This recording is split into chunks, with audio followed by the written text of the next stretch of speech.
नमस्कार किसान भाइयों, स्वागत है आप सभी का फिर से एक बार हमारे एनिमल लवर यूट्यूब चैनल पे। आज हम बात करने वाले हैं कि जो हमारी पशु है उसका अगर अचानक दूध कम हो जाए तो उसके लिए हमें क्या करना चाहिए।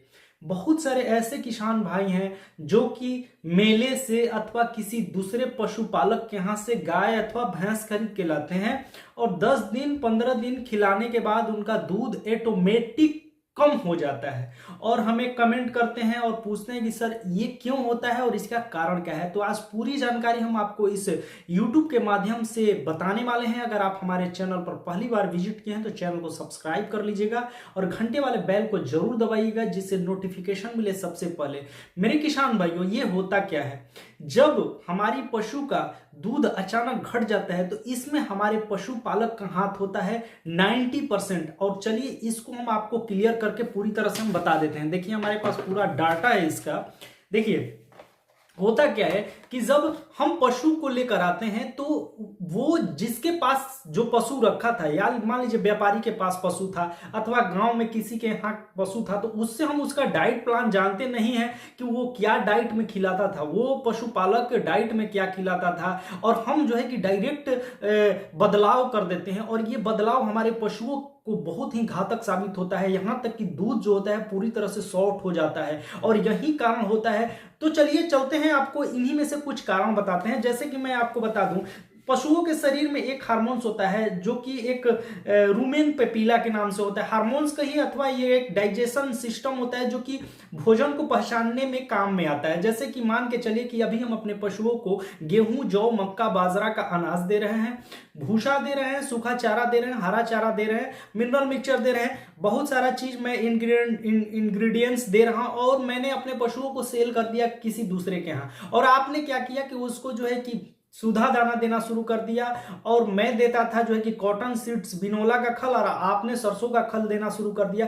तो डायरेक्ट जो है कि पशुओं के जो है कि शरीर में बदलाव हो जाता है, डाइजेशन सिस्टम में बदलाव हो जाता है और पशु के जो शरीर में ये जो रुमेन पेपीला होता है ये समझ नहीं पाता है कि ये जो अनाज आ रहा है ये किस टाइप का है और कैसे इसको पचाया जाए। वो सही ढंग से एंजाइम नहीं छोड़ पाता है और जिसके चलते जो वो हमारे जो पशु खाती है वो दूध में जाके कन्वर्ट नहीं हो पाता है। तो दोस्तों सबसे मुख्य बात यह है कि आप आके एक कागज और कलम पे नोट कर लीजिए। हम लोग क्या करते हैं कि किसी भी पशुपालक की बातों को सुनते हैं और पशुओं को जो है कि देखते हैं गौर से, फिर उसके बाद जो है कि उसके डाइजेशन सिस्टम और उसके शरीर के भार और जो वेट होता है वजन के अनुसार उसका जो है कि इलाज करते हैं। आप स्वयं एक चिकित्सक हैं, आपको हमेशा यह ध्यान में रखना चाहिए कि जब भी कहीं से पशु को लेकर आते हैं तो पहले एक चार्ट बनाइए और उस पशुपालक से आप नोट कीजिए कि वो पहले पशु को क्या क्या खिलाता था। जब उसके बारे में पूरी जानकारी आपको हो जाएगा तो दोस्तों फिर उसके बाद उसमें क्या करें कि आपके पास मान लीजिए कि आपके पास सरसों का खल है, वो बिनोला का खल खिलाता था, आपके पास बिनोला का खल मिलता नहीं है,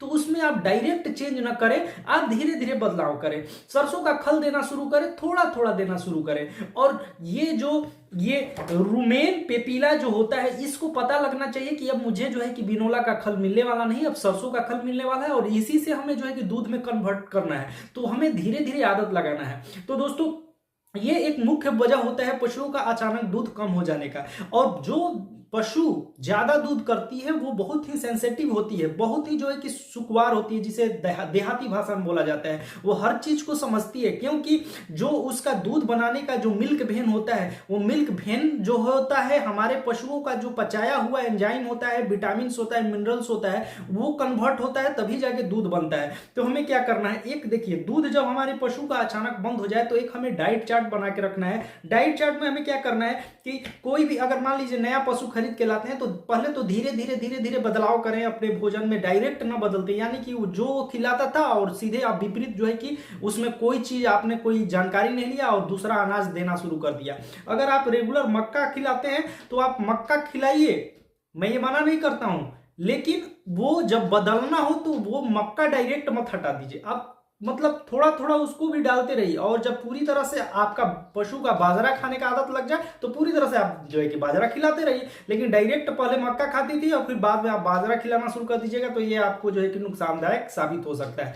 तो दोस्तों अब क्या करना है आपको कि ये एक तरह होता है पशुओं का दूध घटने का। दूसरा कारण क्या होता है कि बहुत सारे किसान भाई अपने पशुओं को जो पानी होता है ना, पानी पे ध्यान नहीं देते हैं। पशुओं को पानी अत्यंत पिलाना अति आवश्यक है। ज्यादा मात्रा में पानी पिलाइएगा तो आपके पशुओं का दूध जो है कि ज्यादा बढ़ेगा, क्योंकि जो दूध होता है ना उसमें 87% जो होता है सिर्फ वाटर ही होता है, बाकी 30% जो है कि उसमें बहुत सारे पोषक तत्व जैसे फैट होता है, कैल्शियम होता है, बहुत सारी चीजों से निर्माण होता है। लेकिन दूध में पानी का योगदान पूरी तरह से होता है। अब डाइट में आप सूखा सिर्फ खिलाइएगा तो फिर उसको वाटर शरीर में मिलेगा नहीं, पानी की पूर्ति होगा नहीं, तो दूध का निर्माण कैसे होगा। तो आपको पशुओं पर एक नोट करिए, चार्ट पे हमें क्या करना है कि उसमें नोट करना है कि हमें पशुओं को दिन भर में कम से कम 40 लीटर पानी पिलाना है और डायरेक्ट किसी भी चीज को बदलाव नहीं करना है। और हमें पशुओं को जो है कि महीने में एक बार चेकअप अवश्य कराना है। चेकअप यानी कि डॉक्टर को बुलाइए और दिखाइए कि कोई मतलब उसमें परेशानी तो नहीं है।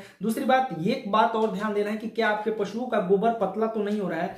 दूध कम होने का बहुत सारा वजह होता है, लेकिन जो कुछ वजह मेन है उसी को मैं आपको बता रहा हूं। जैसे आपके पशुओं का गोबर पतला तो नहीं हो रहा है, कभी आपके पशुओं के जो मूत्र होता है उसमें कहीं रेड कलर का जो है कि मतलब रेड वाटर की समस्या तो नहीं आ रही है, पेशाब जो है कि उसका सफेद हो रहा है कि नहीं हो रहा है, पीला भी पेशाब हो रहा है, तो ये भी एक समस्या का कारण होता है।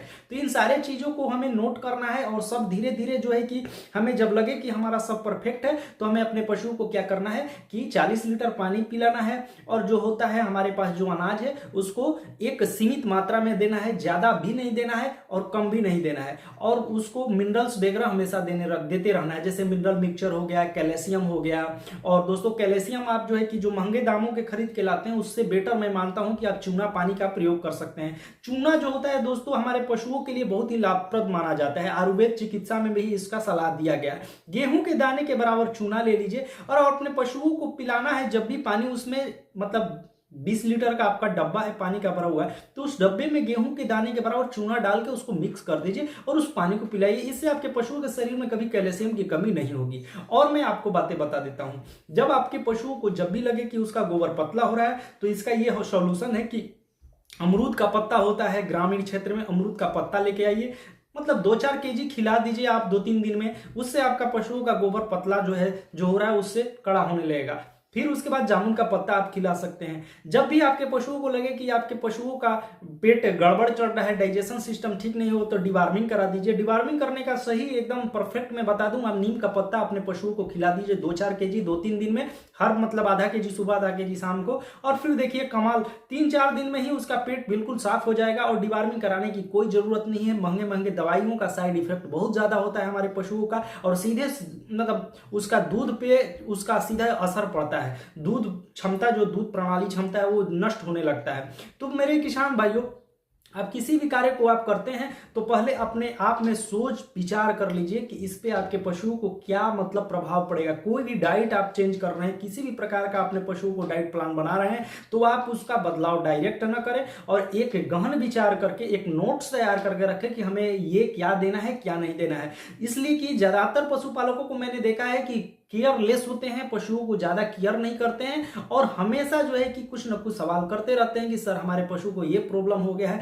एक पशुपालक को अपने बच्चों के जैसा जो है कि उसका देखभाल करना चाहिए, क्योंकि जो एक शिशु होता है जो बोल नहीं पाता है, उसी प्रकार जो गाय भैंस होती है वो एक शिशु के समान होती है, वो बोल नहीं पाती है। लेकिन पशुपालक सिर्फ अपने समझ और बूझ से अपने पशुओं की प्रत्येक जानकारी को अपने नोट्स पे जो है कि लिखता है और उसके मुताबिक ही उसको उसका काम करता है। तो मेरे किसान भाइयों, मैंने जो बातें आपको बताई है मुझे आशा है कि ये बातें आपको बिल्कुल समझ में आ गई होगी। वीडियो अच्छा लगे तो वीडियो को लाइक कीजिएगा। अगर आप हमारे चैनल पर पहली बार आए तो चैनल को सब्सक्राइब कीजिएगा।